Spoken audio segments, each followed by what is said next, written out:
जबरदस्त GDP growth के आंकड़े पूरे देश के लिए तो शानदार खबर है ही, साथ ही साथ उद्योग जगत भी उत्साह में है। आपको सुनाते हैं देश के बड़े इकोनॉमिस्ट ने क्या कहा और साथ ही साथ इसको लेकर पॉलिटिकल लीडरशिप का भी क्या कहना है। इस तरह से अगर हम एक समेकित दृष्टि से देखें तो हम पाएंगे 6.5% के आसपास का ग्रोथ, जबकि टैरिफ की वजह से कुछ भारतीय अर्थव्यवस्था पर संकट के बादल गहरा रहे हैं। उसके बावजूद 6-6.5% का ग्रोथ हम निश्चित ही हासिल करेंगे। और इससे यह बात भी स्पष्ट होती है कि भारत 2030 तक $20.7 ट्रिलियन इकॉनमी बन जाएगा और 2035 तक $34.2 ट्रिलियन की अर्थव्यवस्था बन जाएगा। ऑपोजिशन के मुंह पर एक और फिर तमाचा लगा।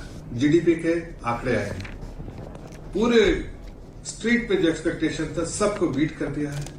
इस बात को दर्शाता है जीडीपी के आंकड़े 7.8% जो आया है इस क्वार्टर का, उससे समझ में आता है कि हमारे देश की अर्थव्यवस्था सिर्फ पटरी पर नहीं बल्कि तेजी से दौड़ रही है।